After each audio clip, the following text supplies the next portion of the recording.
বিসমিল্লাহির রহমানির রহিম। আসসালামু আলাইকুম। আশা করছি সকলেই ভালো আছেন। তো আমার নতুন আরেকটি ব্লগ ভিডিওতে আপনাদের সবাইকে স্বাগতম। তো 2 দিন একটু অসুস্থ থাকার কারণে ভিডিও আপলোড করতে পারি নাই, যার জন্য একটু দেরি হয়ে গেছে। তো আশা করছি সবাই ভালো আছেন। কবুতরের অনেক আপডেট চলে আসছে, ইনশাল্লাহ আস্তে আস্তে দেখাবো। ভিডিওটা গতকালকের করা। তো এই যে বন কবুতর বাচ্চাগুলো, একটা বাচ্চা আর এই যে এটার বাবা, আর বাবাটা ডিম দিয়ে দিছে আর বাপ মা ডিম দিয়ে দিছে আবার নতুন করে। আর এই যে দেখেন জোড়ায় জোড়ায় ঘুরতেছে কালো 2 জোড়া। তো আজকের ভিডিওটা একটু দুঃখজনক।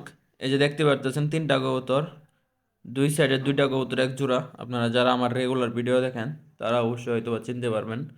এই 2টা কবুতর হয়েছে গিয়ে আপনার দেশি কবুতরের নর। আর সিরাজির মাদি থেকে এই 2টা কবুতর বড় করছিলাম আমি, এগুলো আমার বাসারই কবুতর। তো এই কবুতরগুলো ফার্স্ট টাইম ডিম দিয়েছিল, ডিম দেওয়ার পরে ডিমগুলো নষ্ট করছে। তো এবার সেকেন্ড টাইম ডিম দিয়েছিল। এই দেখেন ডিম থেকে বাচ্চাও ফুটছিল। তারপরে এই যে দেখেন বাচ্চাগুলা মারা গেছে। 3 দিন না 4 দিনের বয়স। এই যে এখানে কিন্তু 2টা বাচ্চাই, একটা বাচ্চা 2-1 দিন হয়েছে মনে হয়। মানে ফোটার 2 দিন পরে হয়তো একটা বাচ্চা মারা গেছে, যার জন্য এই যে খড়ির সাথে মিশে গেছে। আরেকটা হয়তো আজকে মানে গতকালকে বা আগের দিন মারা গেছে। আমি 2 দিন টেক কেয়ার করছিলাম, মানে আমি খেয়াল করছিলাম যে বাচ্চাকে ঠিক মতন দিতেছে নাকি, ঠিক মতন খাওয়াইতেছে নাকি। দেখলাম সব কিছু ঠিকঠাকই। তো আমি আর এক্সট্রা প্যারা নেই নাই, কারণ প্রথমবার যেহেতু ডিম নষ্ট করছে, এবারে বেশি একটা সমস্যা হইব না। তো হঠাৎ করে উঠে দেখি যে বাচ্চাগুলো মারা গেছে। তো কিচ্ছু করার নাই, এটা আমার একজোড়া পছন্দের কবুতর ছিল। যাই হোক, আল্লাহ যা করে ভালোর জন্যই করে। আসলে কিছুদিন আগেও আমার 3-4 জোড়া ডিম নষ্ট হয়েছে। এই যে এইগুলা যে জোড়ায় জোড়ায়, 1 জোড়া 2 জোড়া, এই যে কালো নিচে কালো 2 জোড়া, আবার ওই যে চালের উপরে দেখতেছেন 1 জোড়া, এগুলা সবগুলাই ডিম দিছিল, সবগুলা ডিম নষ্ট হয়েছে। আবার এই যে আজকে 1 জোড়া পছন্দের কবুতরের বাচ্চাও মারা গেল। তো সবাই একটু কবুতরগুলোর জন্য একটু দোয়া করবেন এবং একটু মাশাল্লাহ বলবেন কবুতরগুলো দেখে। সবার কাছে আমার এটাই রিকোয়েস্ট। এই যে খাঁচার ভিতর যে আটকানো এইগুলার বাচ্চা থেকে এগুলো হয়েছিল। তো এই যে এইখানে দেখেন, যদি একটু দেখাই, ওই যে সামনে একটা দেখতে পাচ্ছেন ছোট, এটা হয়েছে আমার জঙ্গলি বন কবুতরের একটা বাচ্চা।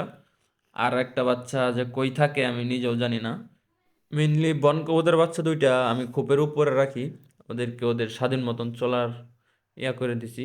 মানে 4-5টা বন কবুতর 1 জোড়া খালি আমি খোপের ভিতরে রাখি, আর সবগুলোই আমি আগলা রাখি মানে খোপের উপরে।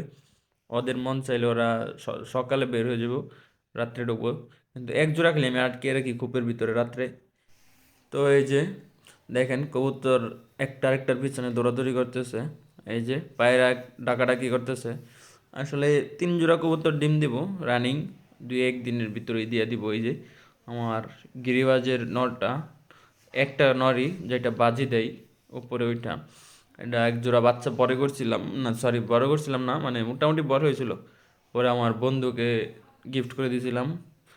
তারপরে এখন ডিম দেয় নাই, ইনশাল্লাহ ডিম দিয়ে দিব। এই যে উপরে দেখতেন বাজি দিল, ক্যামেরাটা ধরতে পারি নাই। আসলে আমি কবুতরগুলো পালন করি আমার শখ থেকে। তো শখের কোনো জিনিস যদি নষ্ট হয়ে যায়, তাহলে আসলে যারা শখ করে পশু পাখি পালন করেন তারাই বুঝতে পারবেন। তো এই যে এইগুলো হচ্ছে গিয়ে আমার বাসার মেইন পেয়ার। এইগুলা থেকে এই ওই সিরাজির ক্রস বাচ্চা বের হয়েছে 2টা, ওইগুলার বাচ্চাগুলাই মারা গেছে। এগুলোও ডিম দিয়ে দেবো ইনশাল্লাহ 2-4 দিনের ভিতরে, খাঁচা আটকে রাখছি। এইগুলো একবার ডিম দিয়েছিল, দুঃখজনকভাবে ডিমগুলো ভেঙে ফেলছি আমি। তো প্রায় বিকেল হয়ে গেছে, সূর্য পশ্চিম দিকে হেলে পড়ছে, দেখতেই পারতেছেন কবুতরগুলো সাথে সাথে পশ্চিম দিকে চলে যেতেছে, মানে ছাদের উপরে। তো আজকের ভিডিওটা এই পর্যন্তই। আশা করছি সবাই ভালো থাকবেন, সুস্থ থাকবেন এবং আমাদের জন্য দোয়া করবেন। আর যারা নতুন তারা অবশ্যই আমার চ্যানেলটি সাবস্ক্রাইব করে দিবেন।